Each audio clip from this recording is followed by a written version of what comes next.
Oh, hi there. I didn't hear you come in over the collective noise of the internet making change.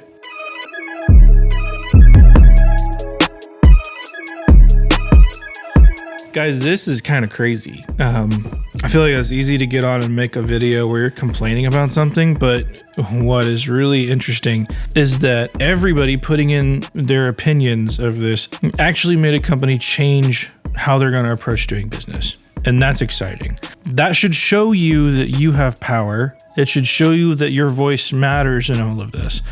Ultimately, it comes down to a financial decision.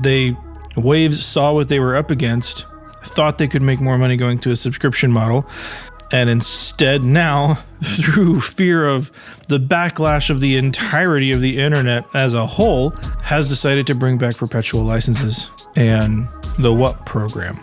It's a step in the right direction. I tend to be a more skeptical individual who tends to hold grudges for a little bit longer.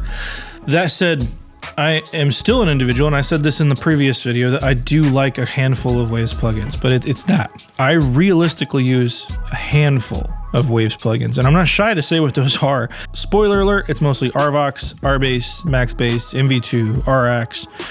I mean, those are killer plugins. Although, in the amount of time between putting out that video, I definitely did not vindictively go try to figure out replacements for all of those in my templates.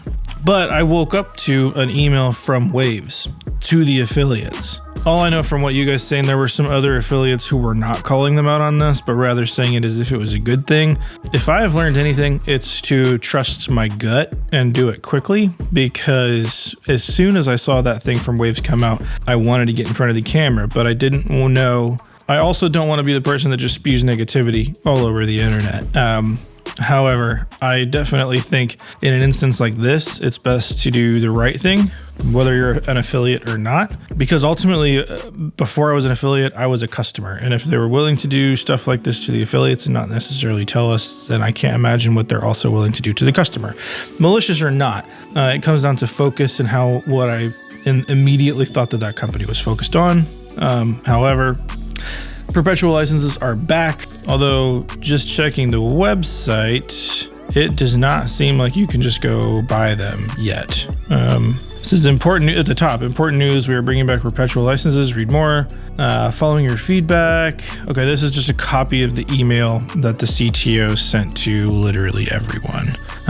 Doesn't have a date on, oh, wait, okay.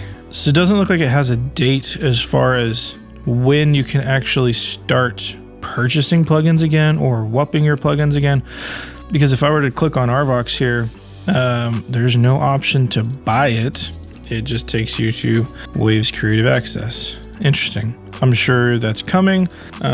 For the sake of saving face in any shape or form, I hope that comes quickly for them, because these prices are a little bit absurd. Waves aside, I think this has taught us some really cool lessons, that in order for a business to function the way it needs to function and prop up its industry in a positive way, it has to serve its customers in a particular way. There has to be like a trust balance, that for whatever product you're selling, subscription, perpetual licenses, doesn't matter. Take that out of account here. But if you're getting a value for what you're paying versus how much that's going to cost you, and then take a look, can the company providing that sustain itself based on that balance? Can the customer sustain themselves based on this balance?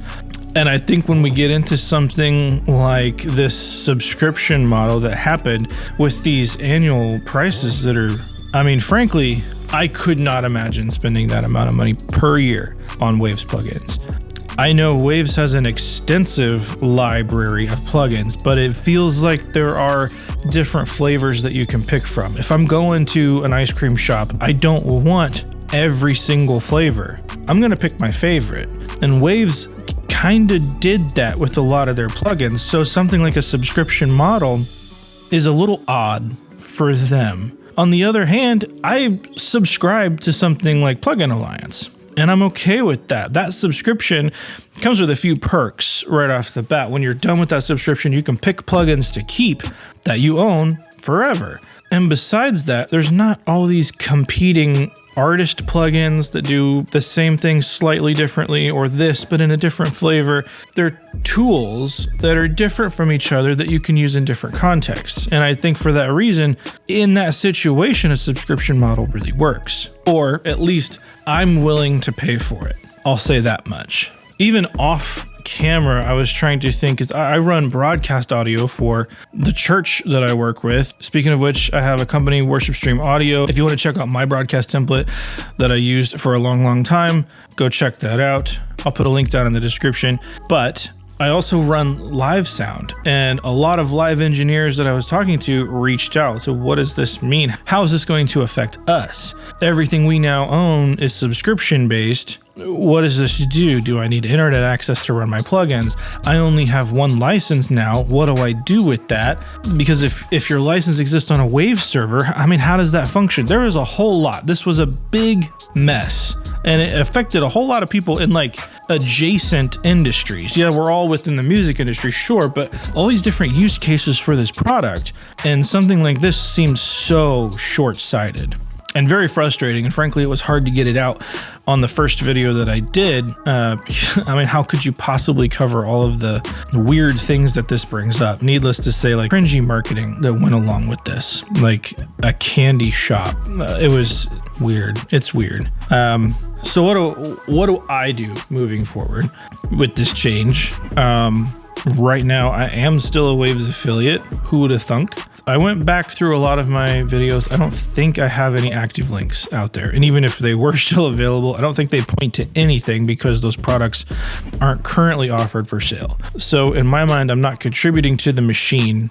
In my mind right now, I'm not contributing back to Waves. I want to see how this plays out, both for how I personally use Waves plugins, and if I want to approach this as an affiliate again. Because I shared some thoughts with other engineer friends about what was happening and how I fit into the picture. And hindsight being 2020, you can always say you know what's going to happen if you look back. But when Waves approached me to be an affiliate, what I saw happening was the ability to get behind a product that I used and loved. Now, they would definitely send emails to say, hey, we have a new plugin. Be sure to put those links in your description. And I never did it, especially with the Magma plugin. I thought if the first video didn't get me in trouble, this won't. But I really didn't like that plugin. It seemed redundant. For what I already had, it didn't seem like it filled a hole. And frankly, the saturation to me wasn't that appealing. So I didn't want to make a video about it. So I didn't. Am I even calling it the right thing? Was it Magma? Okay, but yeah, it was Magma. That was one of the things they were really trying to push with affiliates, and I just didn't make a video about it. I thought it was silly. So I, in my own channel, and I'm only going to speak for myself here. Hey, there's all the plugins. What the heck just happened?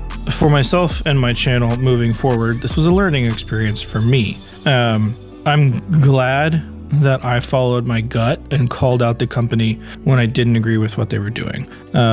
I was definitely hesitant to do that because that's not the style of content that I like to put out or that I have put out in the past. I'm stoked with the support that you guys gave me doing that.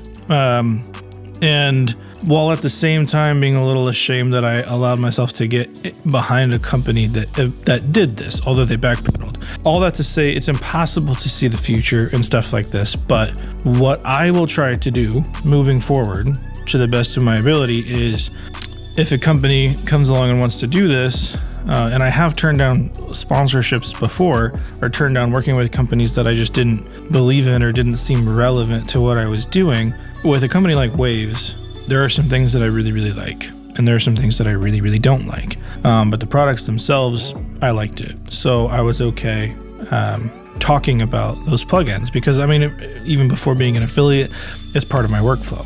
However, now, personally, I think I want to stand back and kind of watch what's going to happen. I want to see this play out to know if I want to continue here or if it's time to move on from this. So it is a shame when you see something like this happen, because there are people at Waves who want to do a good job. And this may be a decision of a few individuals, a handful of individuals from the top down who made an uninformed decision that maybe they genuinely thought was the right move. I tend to think not.